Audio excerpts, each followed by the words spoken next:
It's basically at the end, John Doe is trying to play like, uh, fuck. I had a really funny thing to say. Give me a second. Oh, here we go. Hey guys, I'm Alon. And this is David. Welcome to I Finally Watched, where we talk about movies that at least one of us has never seen before. And today, I finally watched Seven. I have one question for you, David. Don't do it. Don't absolutely What's not. in the box? You know, when we agreed to do this episode, I laid some ground rules of things we wouldn't talk about, and I don't know why I just let that slip through the cracks. But Yeah, continue. well, that sounds way more like your fault than mine. Um, so Seven is a movie starring Brad Pitt and Morgan Freeman and directed by David Fincher. And it's one of my favorites. Like, not only do I love dark, gritty mystery movies, but I feel like this does that genre of film so well. That was one of my biggest takeaways from this movie was, how gritty it is. I've seen a lot of Fincher's other movies, Fight Club, Gone Girl is one of my favorites. Um, and this is just kind of the movie's so unhinged, and the violence is done so well. Um, this is the type of movie where we really can't talk about it without spoiling it. So if you haven't seen this movie, you shouldn't listen to any of this. Um, but he does a great job, I think, of not showing you too much as to be disgusting, even though a lot of it is just so vile, but leaving it sort of to your imagination and making it so much worse. Well, one of the things that was interesting as far as like the gore and the violence goes that I noticed is a lot of it is shown in photographs that the characters look through and study, or we see as the audience at like even the dead bodies that appear in the movie as mutilated and bloodied up to a certain degree. The camera is pretty far back on the shots, so we get what has happened to them, and of course the movie explains through dialogue what has happened to them. But Fincher doesn't linger on the gore. Um, and I think what makes it even more disgusting and vile is he leaves a majority of it up to our own imaginations. Right. I mean, so the first death, the gluttony guy, you see this fat body over a table, limp. And I think you see his face get picked up by like the coroner or the medical examiner. But really, the worst you see is when you later on see pictures of the guy, and you get the explanation from the coroner about how he died. And that was kind of the most you got to see of one of these victims, besides the sloth victim that was still barely alive. So yeah, he and I want to talk more about how showing less plays into the ending, but we can do that later. But I think given the limitations of the movie, um, being that this was made back when CGI might not have been as good, or they might not have been able to do as much. I don't know if that played into his decision, but it worked. Not showing as much. Um, I think what would be an interesting way of doing this is if we go about talking about each victim, you know, to the end of the movie, um, to what happens at the end, because chronologically, as the mystery of who is doing this and why they're doing this uh, goes through, the characters develop in such an interesting way, um, that it's kind of a cliche. You have this cop uh, on the edge of his retirement, 7 days away from his retirement, by the way. Uh, and he's played by Morgan Freeman, and then you kind of have this new guy who I think he's a transfer, right? Or he's Yeah, moved. he's from like a suburban, less urban area. Yeah, and sorry, continue. Well, no, I was just going to say, he is from a less urban area, and I remember one of the dialogue, and he's played by Brad Pitt. I can't leave that out. One of the dialogue scenes between them in the beginning of the film is that Brad Pitt doesn't want to be taken as a newbie by Morgan Freeman. He's like, I've worked homicide, I've worked um, cases like these. And Morgan Freeman's like, yeah, but you didn't work them here. And I feel like it kind of puts this kind of respect um, in between these characters that, throughout the film, they do find this mutual respect for one another. Yeah, no, I can definitely see that. I liked that Fincher did a lot of things with the characters that don't seem to have anything to do with the plot other than sort of develop them as their characters. Morgan Freeman having a switchblade and throwing it at a dartboard never pays off with anything, but it's just this cool character quality. The little, I don't even know what you call this. It's a metronome that clicks back and forth for Yeah. him to help him go to sleep. I thought that was really interesting, that little plot device. And then Brad Pitt coming home and saying, "Where are the children?" and then running in to just lay down on the ground and play with his two huge dogs, just to kind of show that he's not like this fresh rookie. He wants to consider himself kind of a veteran, but at the same time, he's like sort of out there sometimes. He's like, "Oh, I feed off my emotions," and then he yells at a photographer. You know what I mean? So Right. those two characters were set up extremely well. Yeah, and I lost my train of thought for a second, but I was saying the clichéness of pairing a naive, young cop with a older, on the edge of retirement cop is we've seen that before. But like you said, the little character uh nuances that Fincher gives them not only separates them from things we've already seen, but makes them worlds more interesting. And I agree. I forget every time I watch this movie about the switchblade to the dartboard, and I always think it's going to pay off. And I'm like especially in the end, right? And it never does. So The other thing I really liked is, and this is something I noticed in the beginning, like my first thought when they start talking, when Morgan Freeman starts talking about the city, to Brad Pitt and to others, is this almost feels like Gotham, like yep, before the Batman comes. yep. Like there's just crime everywhere and nobody can do anything about it. And then it was something I started paying attention to, and then I watched it again and was really looking for it. They never mention what city this is, like purposefully hide that from you to the point of where I had to look up where they filmed it. And of course it was LA. Um, but the way it's shot, these kind of close up shots, even when outside, this could have been anywhere. And Well, I mean, it surprises me that you say LA because even though they don't say it, I just took it as a Chicago or New York, where you think the crime rate is extremely high.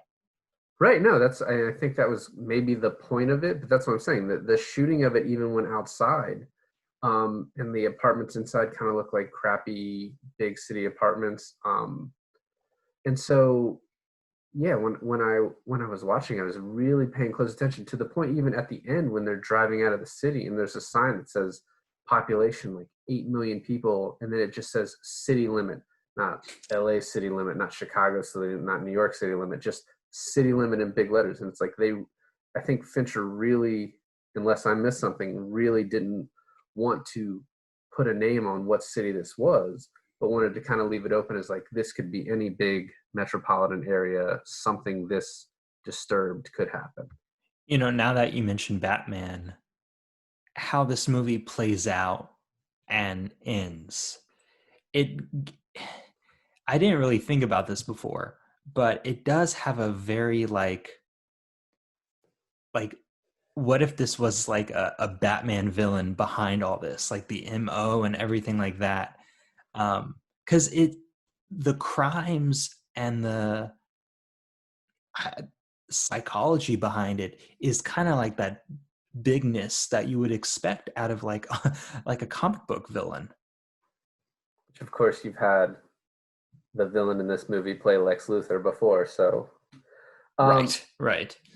yeah, no, I think it definitely it plays on those themes, like I said, of almost a Gotham where there's just this crime and that someone feels that they need to step in, and you almost Morgan Freeman is kind of that Batman character where he's been doing this for forever and he's wondering what's it all been for, and I haven't even made a dent in it.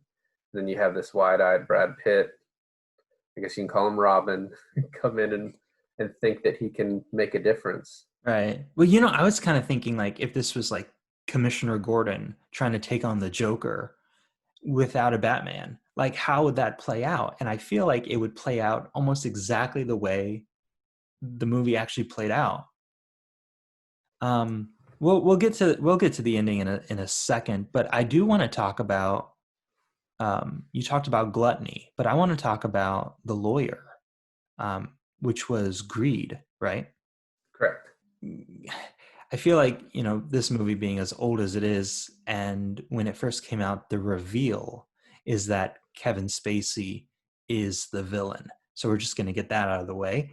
And the character of Kevin Spacey is so meticulous in this that he's thought of every single little detail, and he's left clues that you normally, you kind of have to dig through a little to find that detectives have to dig through a little to find the next clue to the next victim, yada yada. And I felt like the greed lawyer victim was so contrived with the painting in the eyes and everything like that. What did you think about that? How that kind of like all played out?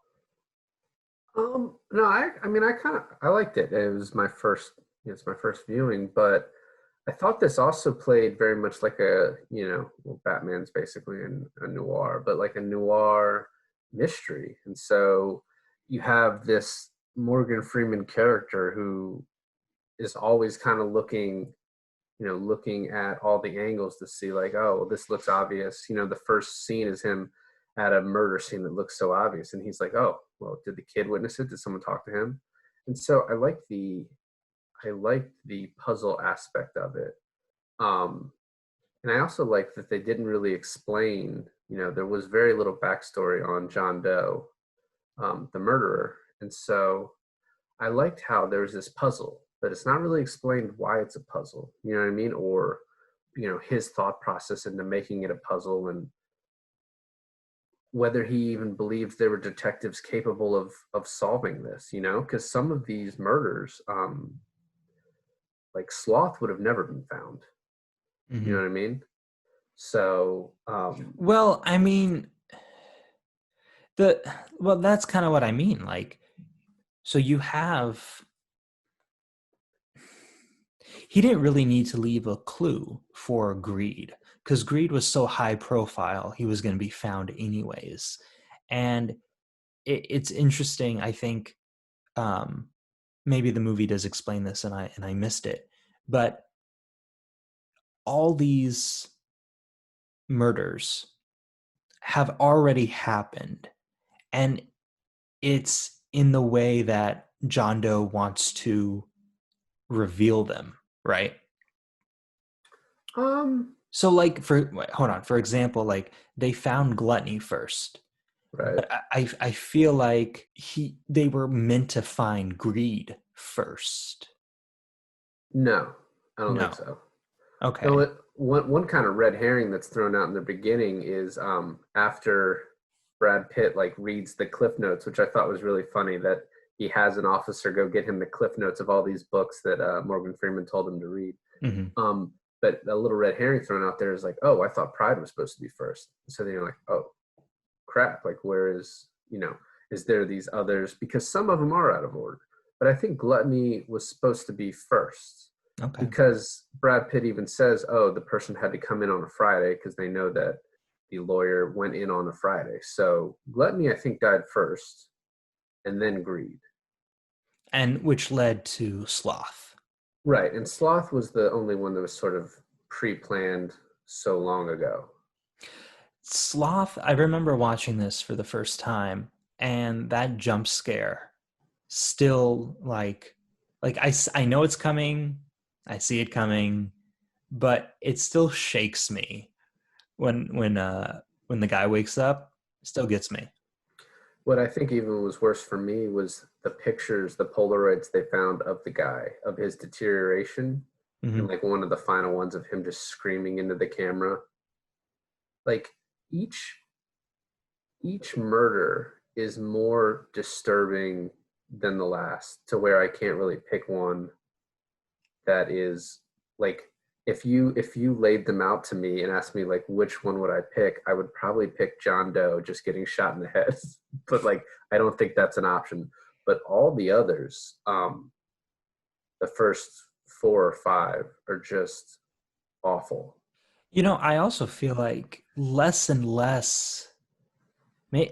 So here's what I think it is that the murders and the crimes get worse and worse as the movie goes. Like, I would say gluttony is probably the least gory, and then you have greed. Well, I would say lust is one of the worst. But throughout the movie, you're shown less and less and less detail. right, but I mean, first, like, not to have an argument over which one is worse, but I mean, Gluttony had to eat himself until he vomited and passed out, and then he burst upon being kicked. But I mean, Greed had to literally cut up. Could you, if someone said, "Here's a knife, cut pieces of yourself off, or I'm going to shoot you in the head," I'd be like, "Just pull the fucking trigger," because I'm gonna die. And you're like, absolutely not. I can't cut anything off of myself. No, no, wait. Was that greed or was that pride?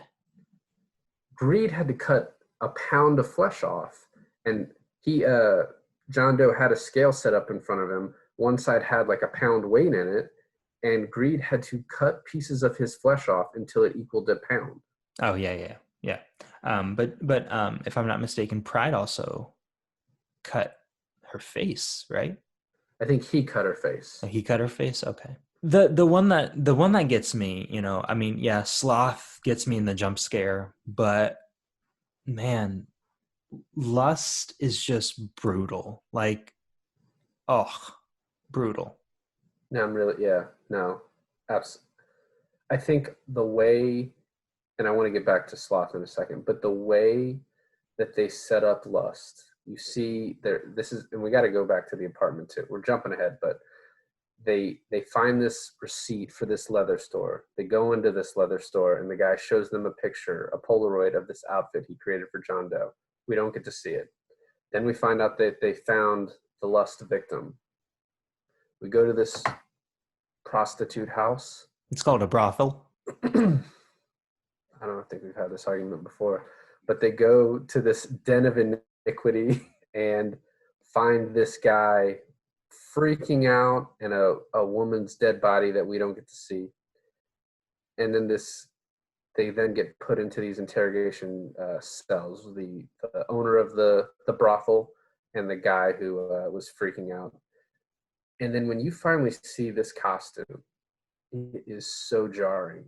Like when all the dots connect of what happened, you don't see any of the gore, and it is so jarring.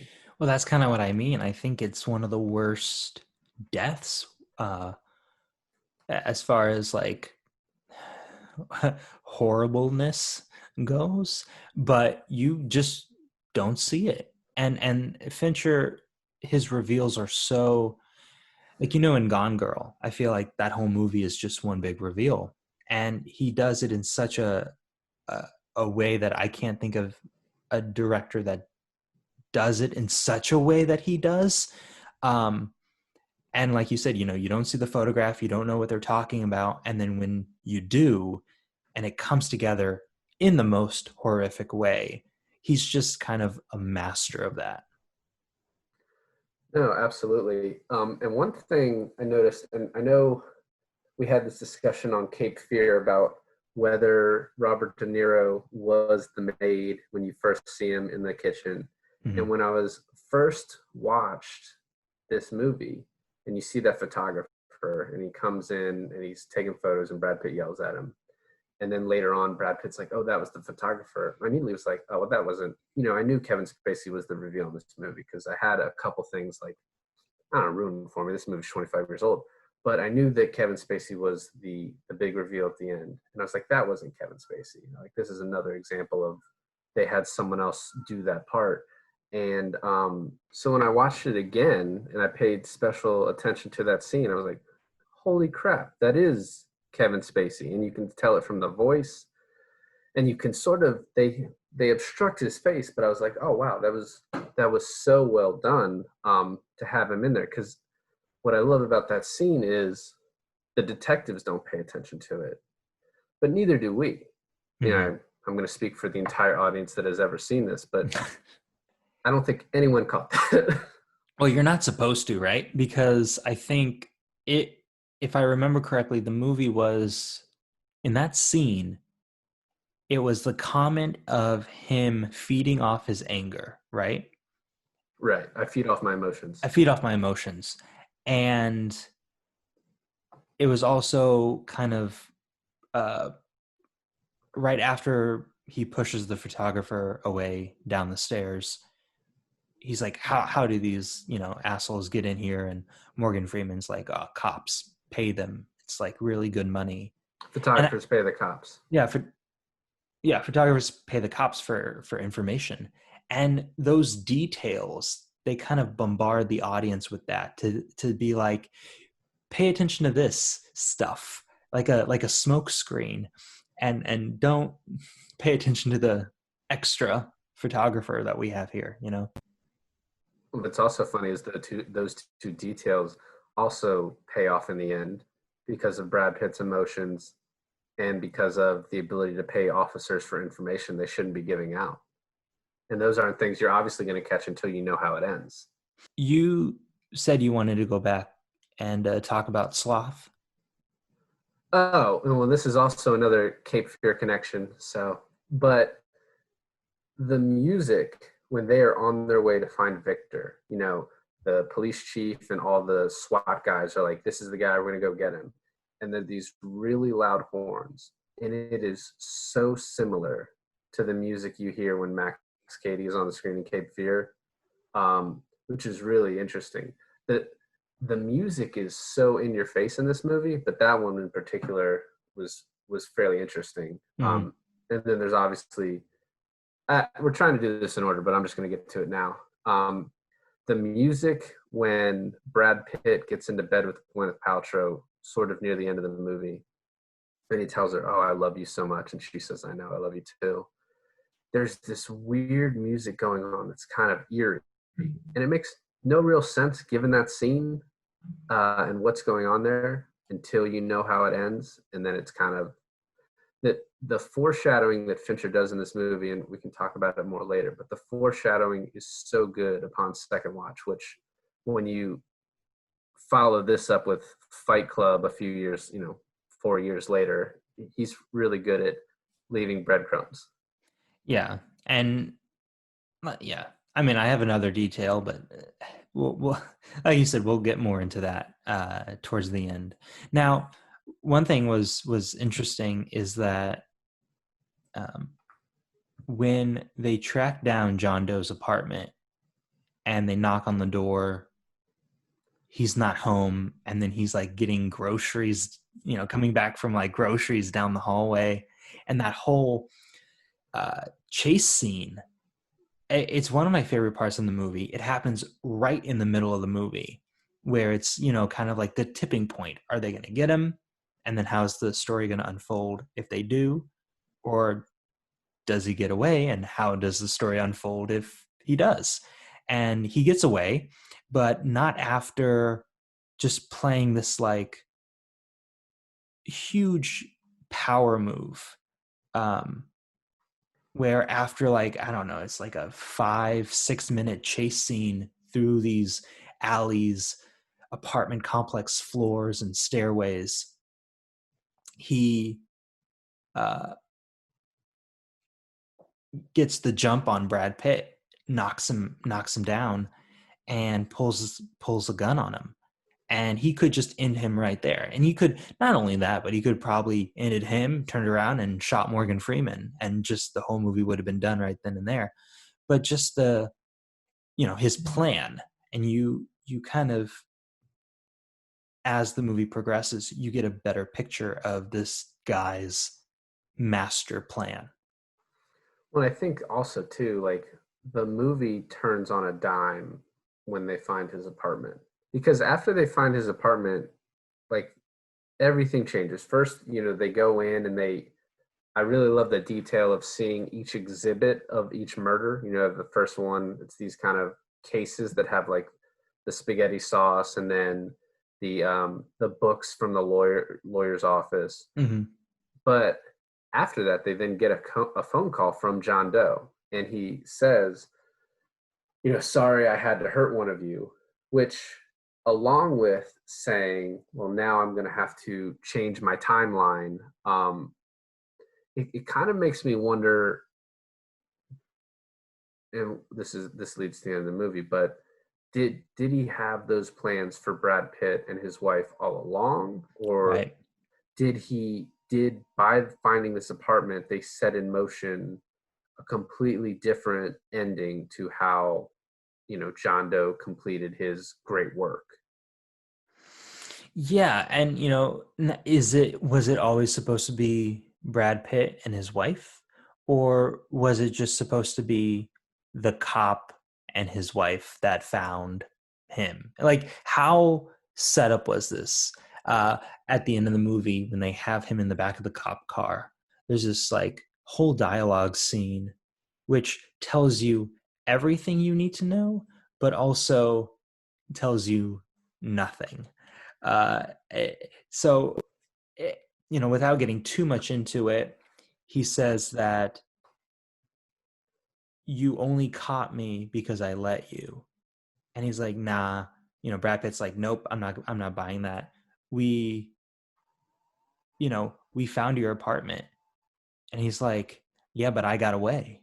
And it's just like, how much planning did he do? Did he really want them to find his apartment at that point? Did he really plan on like, if you notice when he was escaping, everything was planned out. He knew which rooms were unlocked. He knew which windows to break. He knew which alleys to go down.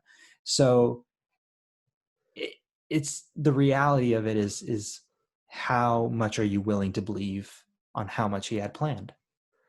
And also that, this movie is not about that chase scene. There's so much more going on in it, but that chase scene is so well done, Mm-hmm. so well choreographed, um, and pretty intense the first time you see it. Yeah. And I'm also wondering, how did John Doe get on top of the truck in such a short amount of time? I think he was pretty far ahead of Brad Pitt to where he had the time to do that. But also, like, you know, those a-holes in the alley, like, just say, hey, Brad Pitt. He Yeah. climbed he climbed on top of the truck. He's right there. One of the fun things that I actually I did not have to look up in one of my uh, many times watching this movie, but I guess I watch it so many times you eventually pay attention to things that I guess the filmmakers don't want you to pay attention to. But a fun gag, I guess, literally, is that when John Doe pulls the gun away and kind of disappears as Morgan Freeman comes around the corner, and Brad Pitt kind of falls to the ground just to pick himself back up. You see the tube going from his jacket down his hairline that is that brings the blood dripping down on his face. Because I guess they had to do that kind of blood setup so that all that rain doesn't just wash it away immediately, but you can see the tube, and it's so fast. But I was just pretty proud of myself for finding that. It's funny, you pointed that out to me after the first time I watched it and before the second, and I did not notice it. So then, once he gets in the apartment, and we talked a little about this before we started recording, but the set design of that apartment, the set design of Gluttony's apartment, of Lust's apartment was amazing. But like the masterpiece of the setup of John Doe's apartment is just insane to me. The amount of detail. One, where was he going to put those groceries when he got back? Because it did not look like there was enough room for a kitchen with all the other crap he had in there. But Right. I mean, a guy's got to eat. At the end of it, he is just a man. But what's so interesting about his apartment is that, like you said, it didn't seem like there was a kitchen or, what there was of a bed or a bathroom. well, But no, the bed was under a bright red cross that he slept under. right. No, I know. But I'm saying, eh, alluding to all that, it's he was his work, I guess you would say. Like there was nothing more to the character as a person than what he did for a living, I guess, which was kill. And I love the symmetry of not knowing where this took place to not knowing anything about John Doe other than what happened in this movie. Oh, he's independently wealthy. We don't know where he got his money. We don't know his real name. We don't have his fingerprints, but he's insane. And that's all you really need to know is this is an insane guy. I think more speaking on his insanity, it's kind of like, in The Dark Knight, the Joker is you're given so many backstories, you don't know which is true or if any of them are true.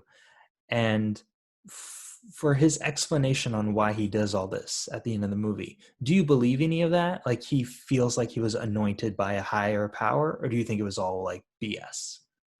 I think Morgan Freeman answers that question when he says, I believe that John Doe believes it. You know what I mean? But you do believe he believes. I mean, obviously he's not appointed to a higher power of killing 7 people for the seven Right. deadly sins, but Well, yeah, I just think everything. No, I think in order to do what he did, you have to believe it. hmm, In order to set up the ending the way he did, I think he would. I think you would have to believe there's some sort of bigger purpose than you just finding horrible ways to kill people. the only thing that challenges that for me is when Brad Pitt's like, or maybe it was Morgan Freeman. It was like you enjoyed it, like you can say like you were forced to do it by a higher power and that you're a martyr, which I guess in the end he was. But you're like you enjoyed it, and he was like, yeah, I guess I did. Well, he was like, well, Brad Pitt would enjoy taking me in a room and beating the crap out of me. And Brad Pitt was like, I would never do that. And it's like, oh, don't say never. Don't. Right.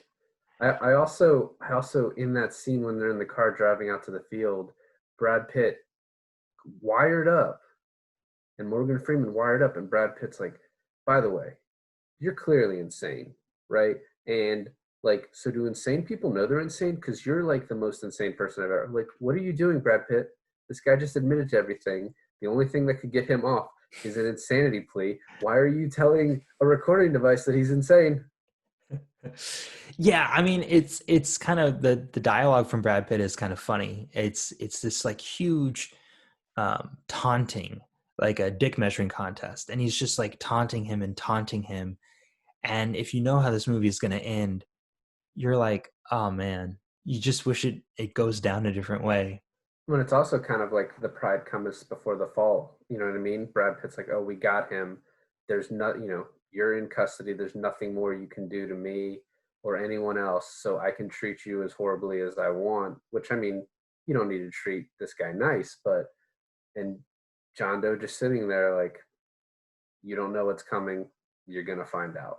Yeah, yeah, And yeah. Morgan Freeman, the veteran, the the Yoda of this, Basically just like, very tempered, um, very careful in the way he talks to this guy, even though he has him in custody, because he can sense the bigness of what might be coming.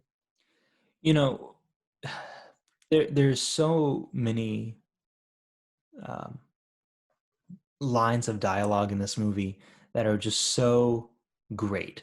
I think most of them are given to Morgan Freeman. Um, like just him talking to like the police chief, and the chief is like, yeah, you're not leaving us, you're not really leaving us. And he's like, can you imagine not being a cop anymore? Morgan is like, that's the plan, like that's the point of the whole retirement thing. um I liked when he was talking with Gwyneth Paltrow, and he goes, "I understand you two are high school sweethearts," which is not like a great quote or anything, but it's like he can't turn off, even in this social setting, he can't turn off being a detective. One a really good line that wasn't given to Morgan Freeman. Actually, I think it was given to one of the either the medical examiner or just a cop. And I think it was he was definitely like some sort of doctor. And it was about sloth.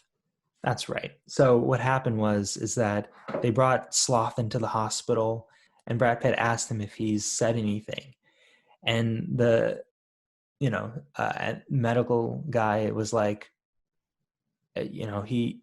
his brain is mush, and he's been through the most pain than anyone I've ever seen, and he still has hell to look forward to. I thought was just a great line. No, yeah, it was. My favorite line, though, is the police chief sitting there listening to the explanation from Morgan Freeman about gluttony and greed. And then the phone ringing. He's like, hold on for a second. He just answers it. This isn't even my phone, and hangs up. Or this isn't even my desk, and hangs up. It's like, well, why'd you answer it? Yeah, there's like it's just character on top of character. I don't know if that says anything more about him than just a funny moment, but it doesn't, this movie doesn't really feel like you wouldn't just put a funny moment in there just because, right? So it just adds to who these people are, and it gives them like a real dimension. So when the ending happens, I think that's just like heavier on everything. You can also, because of the way the characters are developed, if you have Brad Pitt who is driven by his emotions, and then Morgan Freeman telling him you can't kill him, you're giving him what he wants, and Brad Pitt just like, I know I'm going to give him what he wants, and the audience knows that I'm incapable of not giving him what he wants. Hmm. What I enjoyed up until that point before the ending, and this is something you notice a lot more on the second viewing, is all the foreshadowing. One thing real quick is, John Doe says, I have to up my timeline. And then the next murder you hear about, Pride, he just calls it in. He's like, I don't have time for you guys to find clues anymore. But then the foreshadowing, I went into this knowing two things about the movie. Or, I knew Morgan Freeman and Brad Pitt were the stars, obviously. But the other two things I knew was Kevin Spacey is the big reveal as the villain, and I knew what's in the box, what's in the box. And so seeing Brad Pitt and Morgan Freeman's reactions to the different murders throughout, and just them handling it pretty well, as soon as Brad Pitt walks into the police station and someone says your wife left you a voicemail, and he doesn't call her back, I was like, all right, I know, that's when I knew what the reveal was. And so then hearing all of this foreshadowing after that, it just like builds. Even though I knew the ending, it builds to like this moment of like, oh man, that just sucks. When Brad Pitt is talking to it's the whole group talking to Kevin Spacey's lawyer that's been appointed for him, and he says, my wife doesn't even have cable. And it's like, well, that's true, Yeah. but for different reasons. Right. And just when you get to that ending, it's almost because I knew it was happening, it wasn't as shocking to me. I'm curious, when you first saw this, at what point did you know Gwyneth Paltrow's head was in that box? Boy. So I think apart from this time, I've seen it 3 other times. One was last year. Two was at the beginning of college. And then the time before that was my first time. And I can't remember for the life of me if it came as a surprise or if it was ruined for me. Uh, so honestly, I don't know. I think I think this is one of the things that even if it's ruined for you, as you watch the movie and you see Brad Pitt and Gwyneth Paltrow's relationship develop, and then you find out she's pregnant and she hasn't told him yet, and she's told Morgan Freeman, and just the weight of that in the end, I think that just kind of that hits you whether you know what's coming or not. Right. And that I have actually kind of a streak now of having David Fincher movies ruined for me. Oh Because this no. this one, Fight Club, Uh-huh. I which Fight Club is still so enjoyable even if you know the twist. Oh yeah. But I think I looked on IMDb or something like before I watched it, and just like the names of the characters just give it away. So if you haven't seen Fight Club, don't do that. Just go watch it. And then I've seen the ending of The Game, which I didn't have any intention of watching, but once I realized it was a Fincher movie, you know, I would have watched it had I not. I'm still going to, but you know, I've had a lot of his movies ruined for me, unfortunately. But I agree with you that it's, I didn't realize it until 20 minutes left in the movie. You've developed this sort of affection for Brad Pitt and Gwyneth Paltrow, their relationship. Because I mean, Brad Pitt's kind of he's like a lovable, not perfect character. You know what I mean? He's kind of like the dogs he plays with. He's got these streaks where he can be impetuous and make rash decisions, yell at a photographer, or kick in the door of John Doe just because he wants to. Right. And so he is a likable character, and you really, you find out his wife is pregnant, and it still hits you hard even if you see it a little bit early. Yeah, and I we talked about this, and probably after my second viewing of this film back in college, because I was at that point studying film, but it did occur to me how kind of messy the ending was for John Doe, because so far what he said in the car on the way to the, which I got to talk about for 1 second, set locations. That field with the telephone wires at the end of the movie, how awesome did that look? No, yeah, I mean it's iconic at this point. And then the other really cool scene was when Morgan Freeman was in the library and all the green desk lights were on. No, I mean every set piece in this movie was awesome. Even down to the little pizza place where they met the FBI agent. Yeah. Like you can see how great Fincher is, even in basically his, he directed a lot of music videos, and once again, he directed Alien 3, but this was kind of his big break, and he nailed it. Yeah. I mean, you also have, studios trying to tell you what to do and, budget to take into consideration. But this kind of feels like Fincher with no one telling him what to do and with a almost unlimited budget. It's like, boom, this is, and speaking of Fincher movies that have been ruined for you and me, because like I said, I think this movie was Fight Club. This isn't a real statistic, but I'm pretty sure Fight Club is the most ruined movie to anyone who hasn't seen it. Please don't do any research on that. But I did not read Gone Girl, and I went into Gone Girl, and I left Gone Girl being so happy that nothing was ruined for me, because the reveal and how all that happens in the movie was one of the most enjoyable like film moments that I've had. No, absolutely. Yeah, I didn't have Gone Girl ruined for me, and I loved it. That is, there's so many shocking reveals in that movie. Um, But so back to what I was saying before, the talking about set locations. Um, John Doe's plan, I feel, gets kind of messy from when he starts talking about how he has, not killed any innocent people, and that he's a martyr appointed by a higher power, I guess God in this case. And then he goes upon being like, oh, the people I killed are not innocent. They are, you know, um, a prostitute, a guy who ate himself to death, a lawyer who was super corrupt, and, yada, yada, pedophile. And, but I don't know even if he gives the explanation. But Gwyneth Paltrow is an angel in this movie.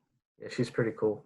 And so it's just his whole thing kind of falls apart when not only does he kill her and she's not one of the seven deadly sins, but she is innocent.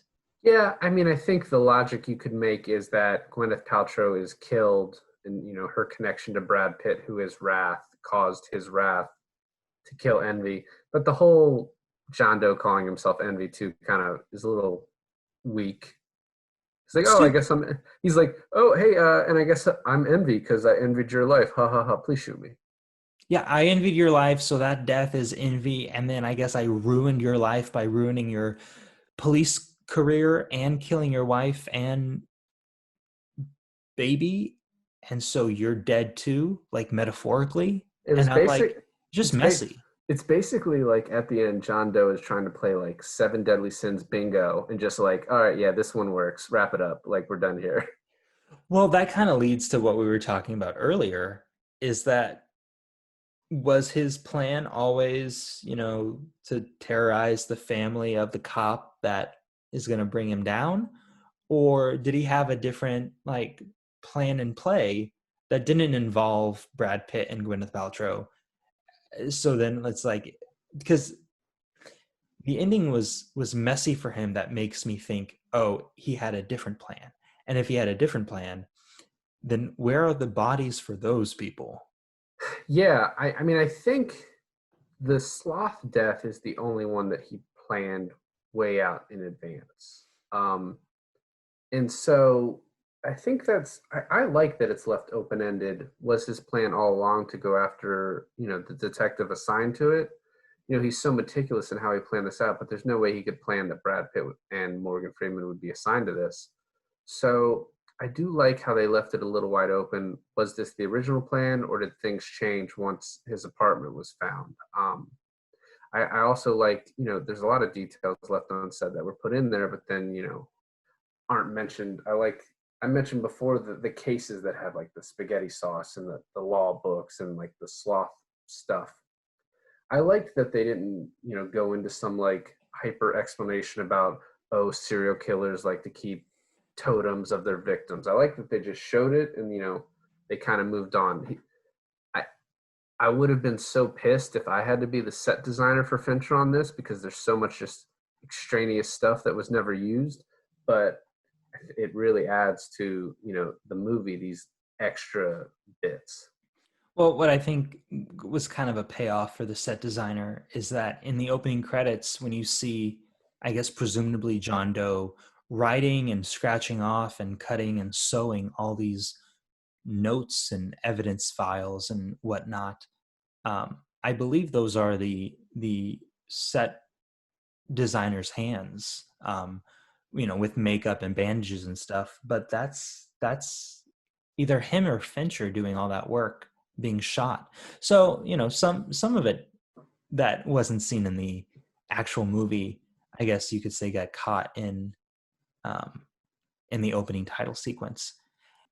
So one thing I want to talk about before we wrap this up is that originally in the script, Morgan Freeman's character was supposed to shoot John Doe and kind of take Brad Pitt's place as not wrath, but he was trying to ruin uh, John Doe's whole plan by him being the one shooting him and letting Save, Brad Pitt yeah, saving Brad Pitt. saving Brad Pitt's career. Um, I, I guess. I mean, after having your wife and unborn child taken away from you, I don't even think he would want to be a cop. But I guess jail time would be even worse on top of that. So, he was just. I think it was a big like fu to John Doe, being like, "Hey, you had all this planned out. I bet you didn't see this coming."